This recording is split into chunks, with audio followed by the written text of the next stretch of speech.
Church. This is Saturday, August 15th. I wanted to post a video for those of you who are able to watch and give you some information about tomorrow. Now, these points, these details should carry through the foreseeable future.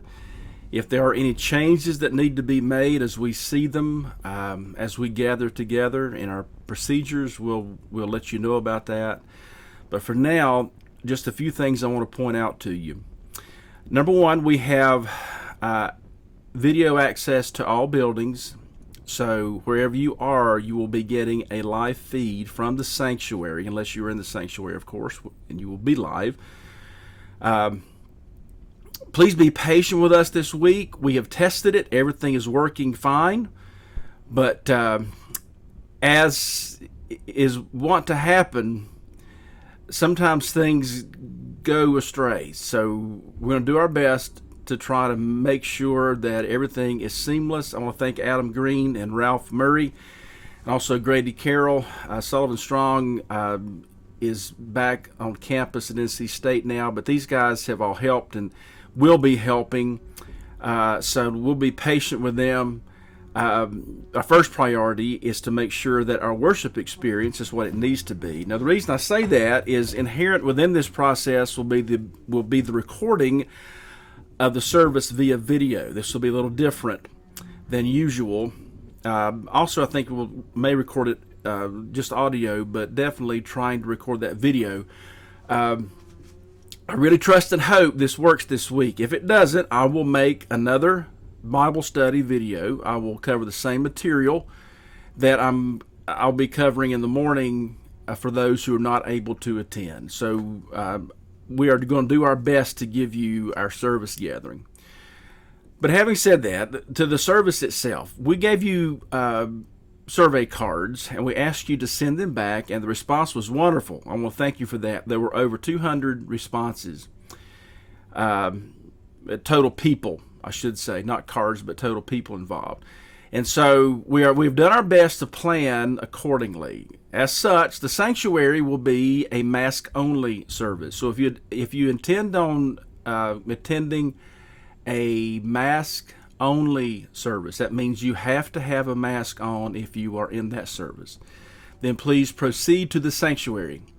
As far as when to get there, if you get there 30 minutes early, you will be sitting on the front row. We are seating from the front to the back. So, don't come late, but I wouldn't come an hour early either.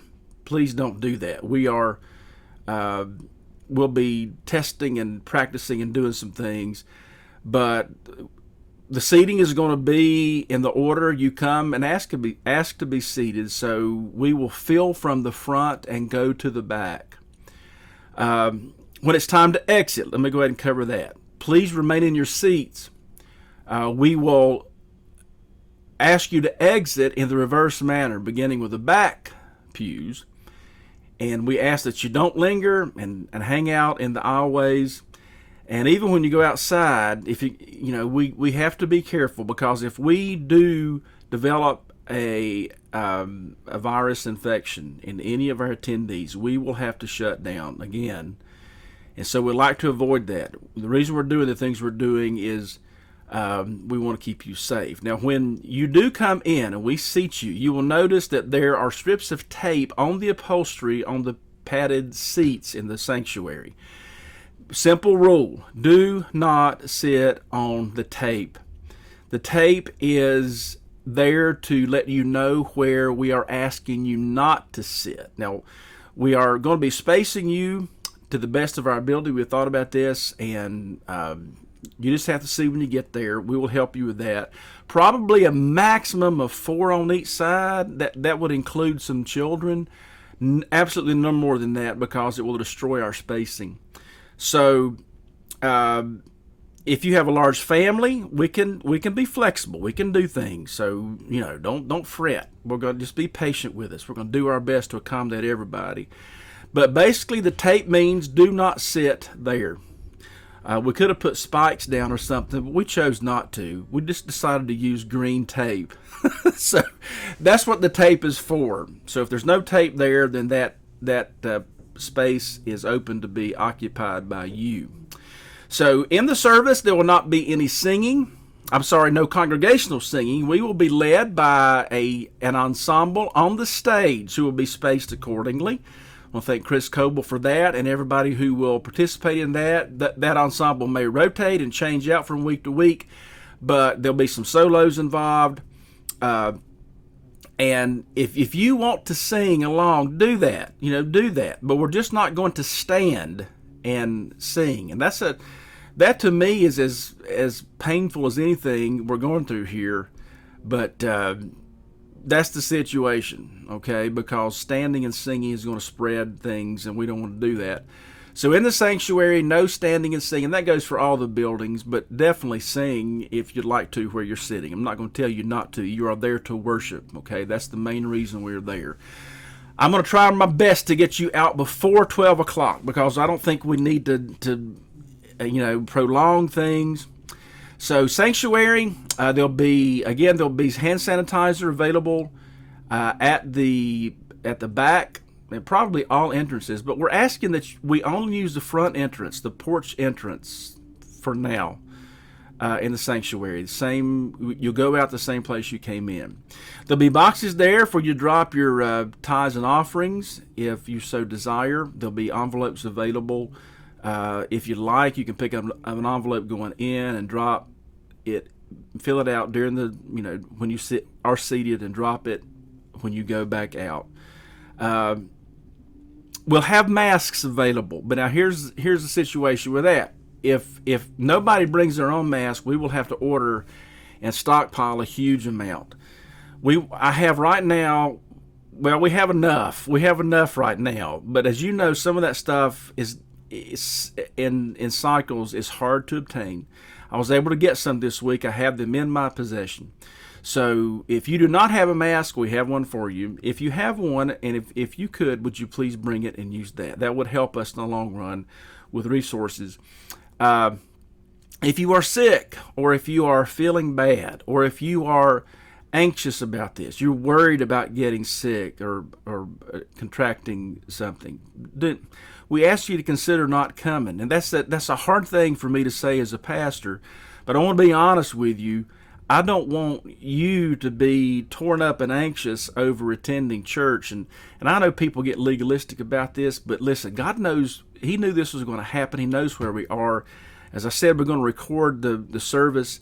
It's not the same as being there. I understand that. But if you are immunocompromised in some way and you are anxious about attending, then I ask you to consider not to, just for your safety. So just keep that in mind. Now, I think that covers everything in the... Oh, yes, and we'll also have cards in the pews on each side where seating is going to be done in each pew, and we're going to ask you to put your name on that card, your family name and family members who are sitting there. The reason being, we're going to ask you to go back and sit in that place for the foreseeable future. Now, we Baptists have unofficial assigned seats. We all know that. Well, now we're going to have official ones. Reason being, we have upholstery in the sanctuary. Sanitation is easily accomplished in both fellowship halls by just spraying solution on hard surfaces. We don't have that in the sanctuary. So we're asking that you sit in the same place. So we're going to log that after you fill out your card and put it back where it was. We will log that, and we'll have a record of where you have been sitting, okay? So I think that's all we need to cover. We're going to try not to use the balcony if we can help it in the sanctuary. We have sound guys up there, and we're going to have all of them working at one time, and it's going to be difficult to pass by them where they are. So if you could be patient with us in that regard for a while, it'd be wonderful. So the other buildings, if you indicated you wanted to attend a mask optional building, in other words, you don't have to wear a mask in that place, proceed to the large fellowship hall. We have tables arranged there, and the separation is apparent. Again, you'll be seated probably from the front back. But we have everyone sitting at a table that that facilitates our separating properly. And we have hard surfaces over there. We can sanitize that in 10 minutes with enough help. And so keep that in mind. You can wear a mask in the fellowship hall, but it's not mandatory. Also, one other thing, all restrooms in all buildings, we're asking that you only use them in case of emergency. Our restroom situation is not the best in the world anyway. If we turn loose and use them as normal, there's really no use for us to separate out in the building. So we asked, and listen, we understand if you have small kids, we get that. Do what you need to do. If you have other issues, do what you need to do. But as far as just generally using them, we ask that you not. Now, this should not be as big of a problem as it would be on a normal Sunday morning, because we're not having regularly scheduled Sunday school. So you're just coming to church, and then we're all going home. This represents a humongous change, but I think that God will bless our efforts to meet together. And again, if something should happen, and in the case that it does, we will have to quarantine once again and shut down service. So we're asking your cooperation. I think that's all I need to tell you. We will have offering receptacles over in the large fellowship hall. Small fellowship hall has 2 rooms. We have divided that into an overflow. So if for some reason there are too many people for the sanctuary to accommodate, we will take you to the specified room in the small fellowship hall if you're willing to do that. Same thing applies to the large fellowship hall. If there's too many people there, we can overflow to the small one. We have video feed there as well. So I really think that's all I need to tell you. I'm sure I've forgotten something, but again, we're going to refrain from shaking hands, from hugging and communing as we normally would. No standing up congregational singing. I'm not going to tell you not to sing sitting there, but we're going to do our best to provide music that we can worship with, which is why we are there. Offering receptacles, hand sanitizer, and masks available. They'll be available in all the buildings. Okay, I think that's all I need to tell you. Again, service is at 11 o'clock. Time your arrival accordingly. You know what I'm saying. Don't get there at 10. You may stay on the porch for a while. And if you are the first one there, you'll be on the front row. So if that's where you want to be, then get there early. If it's not, you know what I'm saying, okay?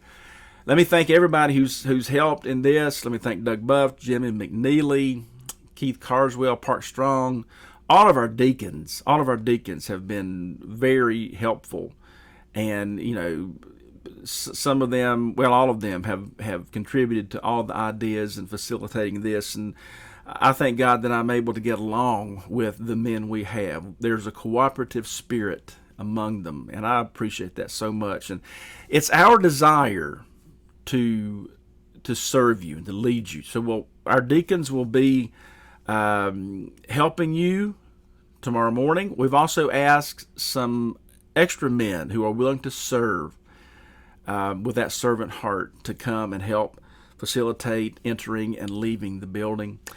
Please don't misinterpret any of our procedures or our ideas. There have been a lot of people sickened from this, and we just want to avoid it. That's all we want to do. So we hope that the Lord we trust the Lord will meet with us, and if we'll bring our hearts to Him, I know He'll bless us. It's been a while. And so I hope that God blesses us with a realization of just exactly what we have. Trying to remember, I think that's all I need to tell you. I'm sure when I sign off, I will remember something else.